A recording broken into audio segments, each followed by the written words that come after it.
t'allais dire? Parlant de guerre, je voulais quand même t'amener à commenter le fait que la tension grandit par rapport au conflit là, entre l'Ukraine et la Russie. On est rendu à un stade où Zelensky a demandé aux pays de l'OTAN de faire une attaque préventive contre la Russie au cas où la Russie utilise l'arme nucléaire. Donc pour l'en dissuader, puis je mettrai la coupure de journaux en bas, là, vous allez dire ça se peut pas avoir de tels propos parce que ça risque d'attiser les tensions, mais je vais vous partager le lien web, c'est ce que j'ai lu. J'avais entendu un lanceur d'alerte parler de ça. Je dis, ça se peut pas qu'on soit rendu à ce stade-là. Mais là, moi, j'ai l'impression que Zelensky cherche à quelque part à déclencher la Troisième Guerre mondiale, là.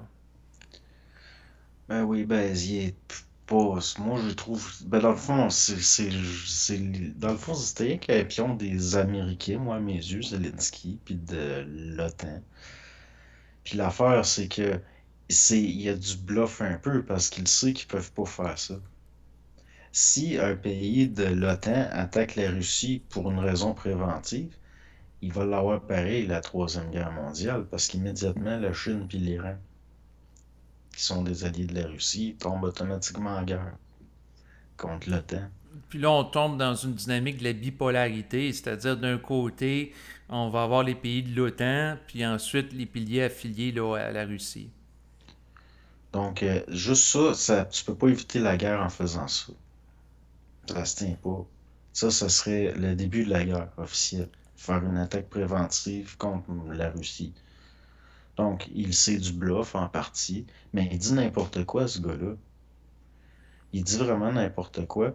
Puis, bon, ben, tu sais, je veux dire, il était un petit peu choisi pour ça. C'est un comique, là. C'est un Ben oui, acteur. mais en lien avec lui, je ne sais pas si je te l'avais dit, mais j'avais commencé à écouter, ça c'est une série qu'il a faite il y a quelques années sur Netflix, où il joue le rôle du président, et c'est un président qui est proche du peuple. Et à travers la série, on apprend à l'aimer, et ça c'est avant qu'il était élu, donc on conditionne les gens à l'apprécier, parce que dans la télésérie, c'est un président exemplaire, dans le sens qu'au lieu de se déplacer avec une voiture de luxe, avec des gardes du corps. Non, il se déplace simplement dans l'autobus, comme les gens de la population, puis il veut réduire les dépenses inutiles de l'État. Puis, tu sais, il y a une dimension du souci que l'argent soit bien dépensé des citoyens, puis tu sais, il y a un côté humoristique aussi en tant qu'individu. Fait que là, l'humour amène nous développer une espèce de lien d'amitié avec le personnage implicite, dans le sens qu'on en vient à le trouver. Moi-même, j'écoute, puis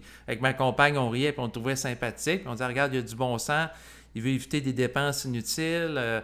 Ensuite, ah oui, ben, c'était drôle parce qu'à un moment donné, dans la télésérie, il était filmé à son insu là, en vidéo par un de ses élèves parce que lui, il était un professeur d'histoire qui devient politicien. Puis là, il se fâchait contre les politiciens. Puis il disait c'est une gang de corrompus. Puis il utilisait un paquet de jurons.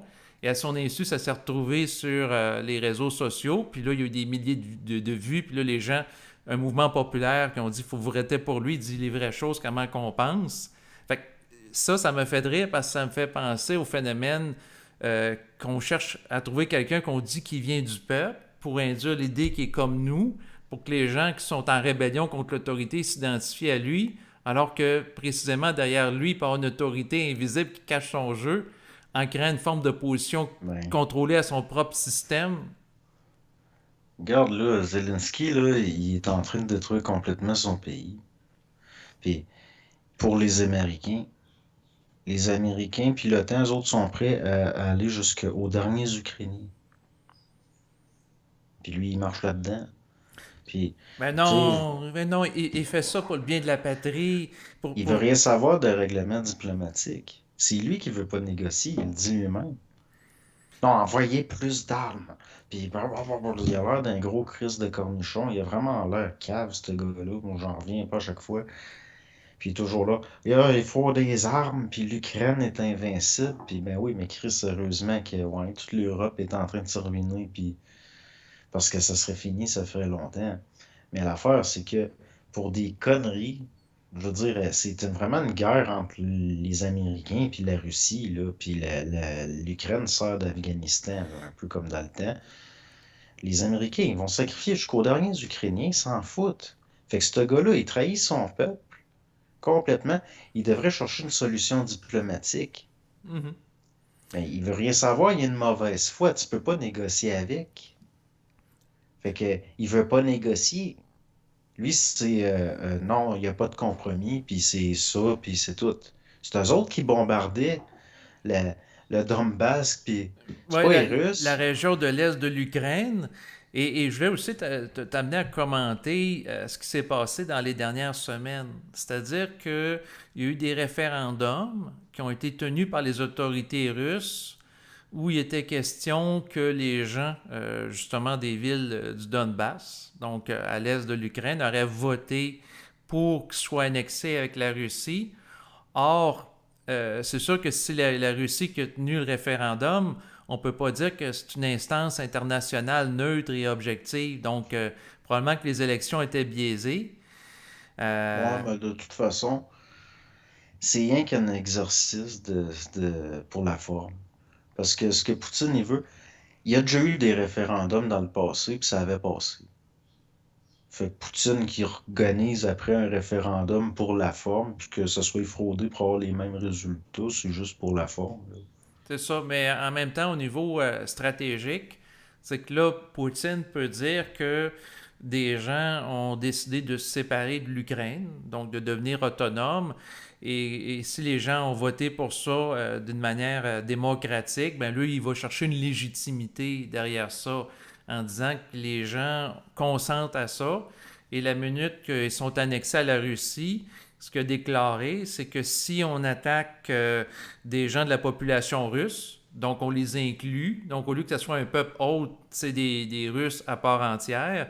Donc si vous attaquez la Russie par quelques moyens, on va répliquer avec des armes, dont l'arme nucléaire, et il déclarait qu'il ne bluffe pas. Donc la minute que si, par exemple, Zelensky et ses troupes attaqueraient, voudraient reconquérir les régions du Donbass, bon, ben lui, il se sentirait légitimé d'utiliser toutes les armes imaginables, dont l'arme nucléaire contre eux. Et là, si Poutine utilise l'arme nucléaire, même à petite échelle contre eux, eh bien là, ce qui pourrait arriver, c'est que l'OTAN réplique au niveau nucléaire par rapport à la Russie avec d'autres armes. Là. Il prend une escalade là, qui pourrait amener ce que Biden appelle l'armageddon nucléaire. Là. Ouais.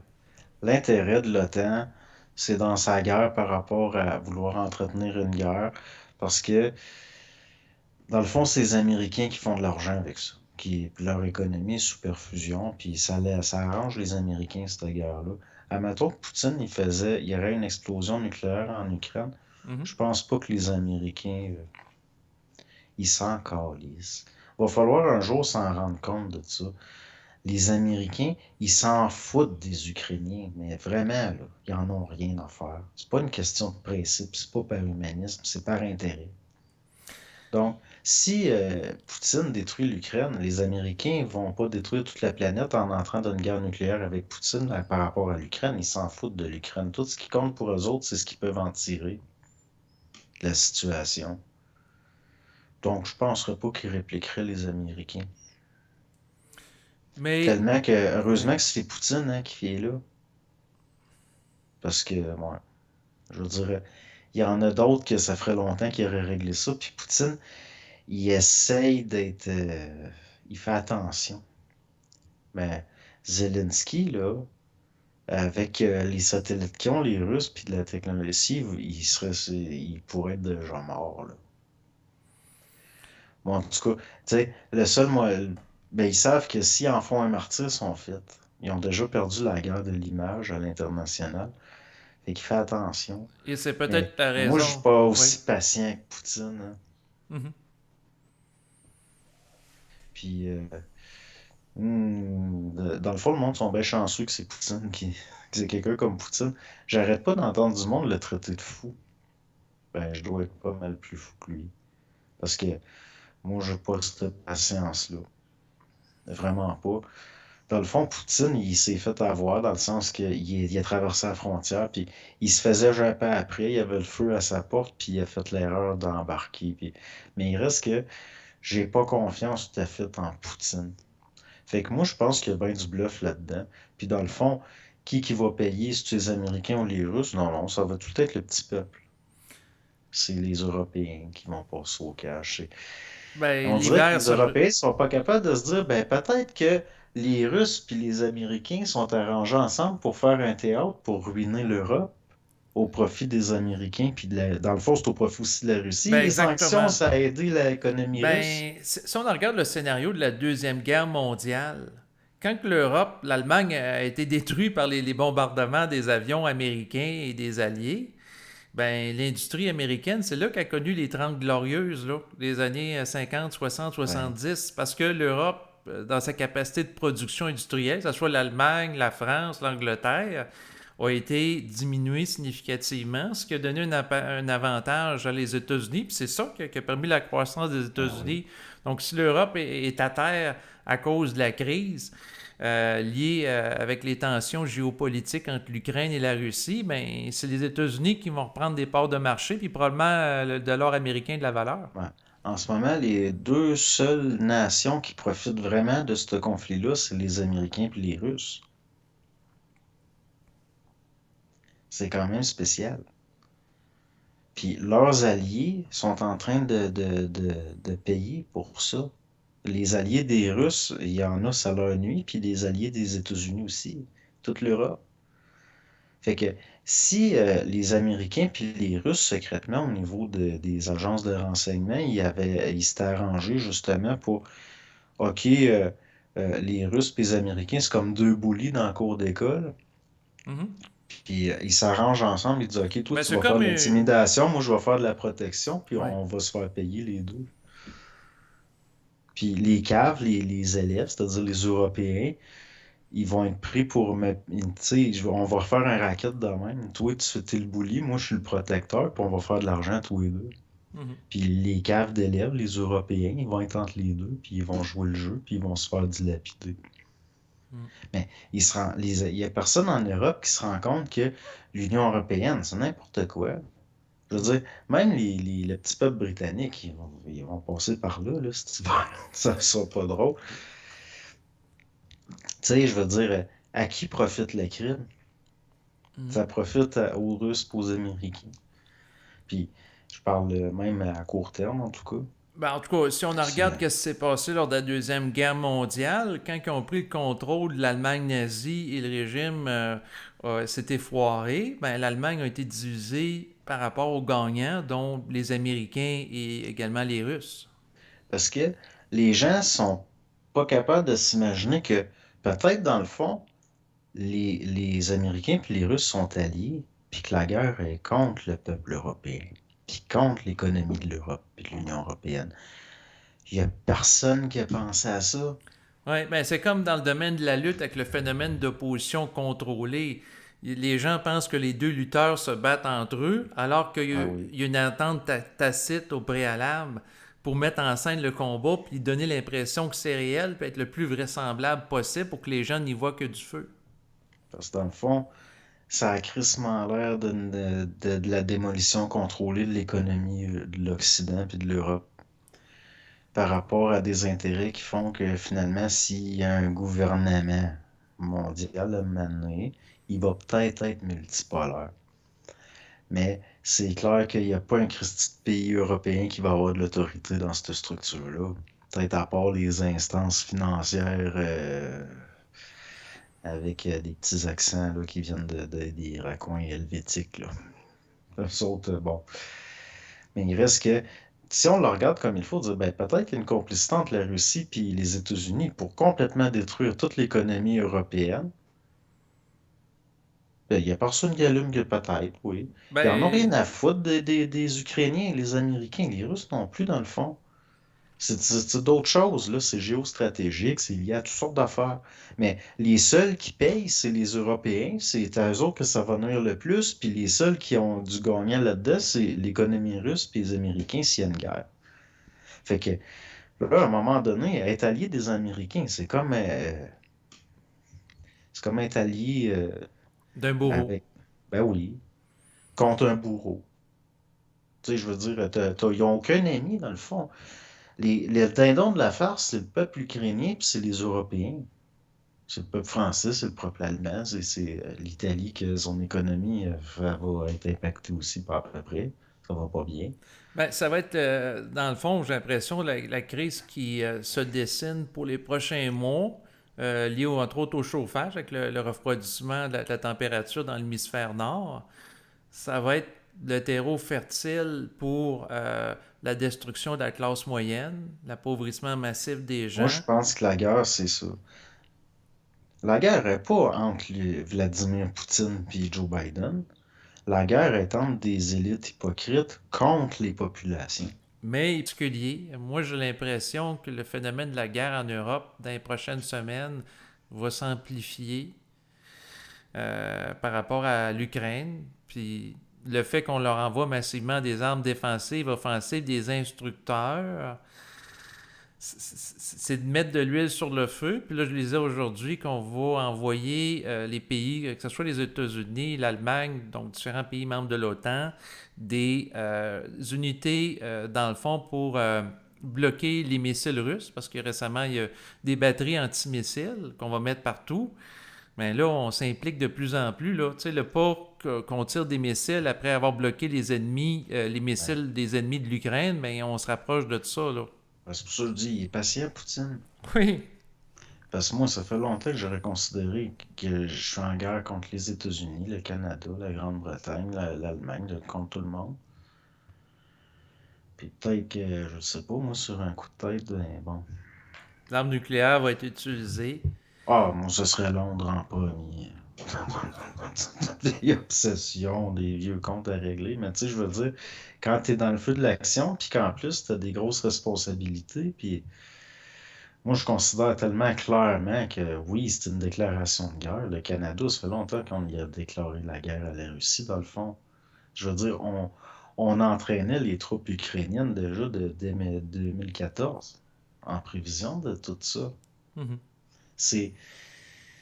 Puis regarde, là, et tout de suite, il nomme Chrystia Freeland aux affaires étrangères, puis tout pour faire chier Poutine, elle qui a passé par rapport à l'Ukraine, puis à la Russie, puis qui fait partie d'une famille. Ukrainienne. Ben oui.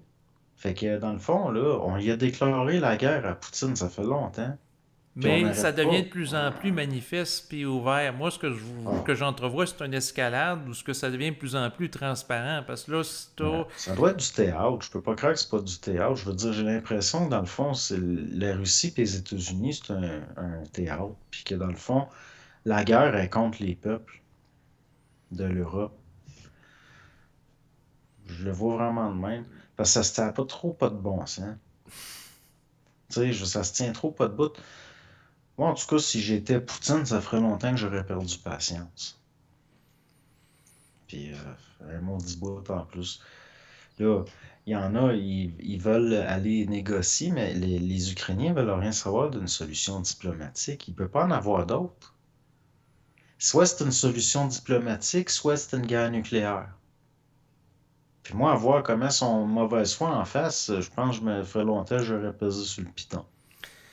Ben, moi, j'ai l'impression, parce que là, ça fait plusieurs mois que ça perdure, là, je veux dire, depuis le 24 février 2022, que ce qui va arriver, à force qu'il y ait des attaques, parce qu'il y a une usine, entre autres, nucléaire, comme on dit, à force de jouer avec les allumettes, à un moment donné, tu vas peut-être mettre le feu, dans le sens que c'est des attaques qui sont faites trop proches de l'usine de production nucléaire. Peut-être à un moment donné, que ce soit un camp ou l'autre, il va y avoir une fuite de radioactivité puis Ben une là, explosion.